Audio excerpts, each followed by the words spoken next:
El siguiente tema es el resumen de lo que pasó con Jerome Powell la semana anterior. Recuerden que estábamos pues muy atentos respecto a la última junta de que tuviese el banco central más poderoso del mundo, que es la Reserva Federal de Estados Unidos, y al mensaje que diera Jerome Powell respecto a pues sus expectativas, sobre todo con la tasa de interés y el famoso tapering, y por supuesto pues el forecast o la proyección que tuviese en cuestión de crecimiento económico para Estados Unidos y para el mundo.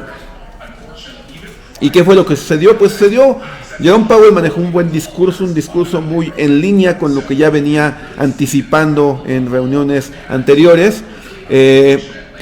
Obviamente no hubieron cambios en la tasa de interés, no se esperaba cambios para nada, pero lo que sí se esperaba y sí fue lo que se dio con esta reunión fue el aumento del tapering. A partir de enero la Fed va a comprar solamente 60 billones de dólares mensuales en bonos, y esto implica que haya disminuido 30 billones adicionales a los que ya había disminuido. La Fed estaba comprando bonos por 120 al inicio, 120 billones antes de noviembre, y ahora va a comprar la mitad, 60 billones. Y entonces esta demanda de menores bonos, esta menor demanda por bonos del gobierno de Estados Unidos, pues lo que va a provocar es que las tasas de interés empiecen a incrementar. Y se previó Jerome Powell 3 alzas de interés para el siguiente año, para el 2022. 3 incrementos, otros 2 en 2023 y otros 2 más en 2024. Esa palabra o esa frase de inflación transitoria, ven que ya había dicho que pues iba a eliminar el transitorio de su speech, ya lo eliminó. Dice: con inflación más alta en los últimos 39 años, la Fed va a dejar de utilizar la palabra transitoria y puntualiza que su objetivo sigue siendo el pleno empleo. Y estas son las probabilidades de la alza el siguiente año. Vean, prácticamente entre abril y junio se espera que sea la primera alza en la tasa de interés de Estados Unidos. Probablemente en abril, vean, el 61% de probabilidad de que suba la tasa en abril, y faltan 135 días para que sea la primera alza. Y la segunda podría ser para junio con un 84% de probabilidad.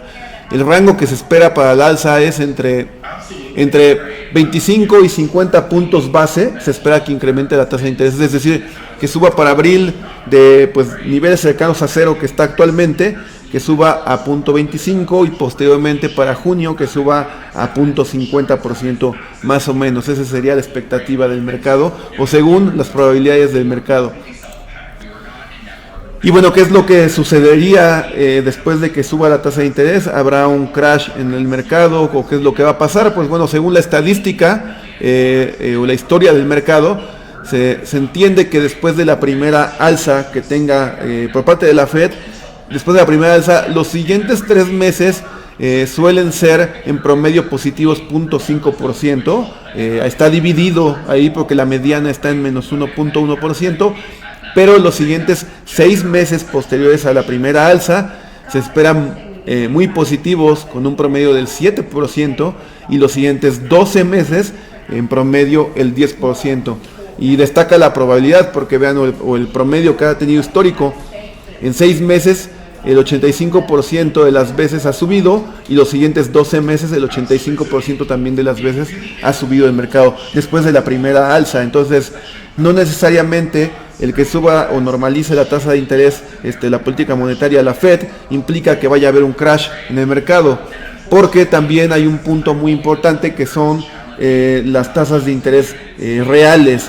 Es decir, si le quitamos a la tasa de interés que te está pagando el gobierno de Estados Unidos, si le quitamos la inflación, que actualmente está cercana al 7%, la más alta en los últimos 39 años, como bien comentamos, pues el resultado va a ser negativo, es decir, que va a ser una tasa de interés real negativa.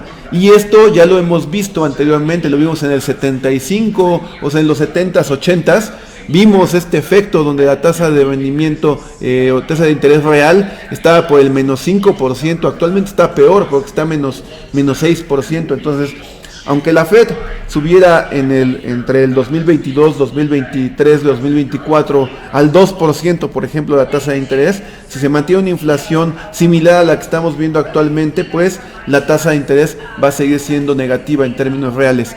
Entonces, ¿qué sucedió en estas épocas, en los 70s y en los 80s, cuando la tasa de interés era negativa, o la tasa real era negativa?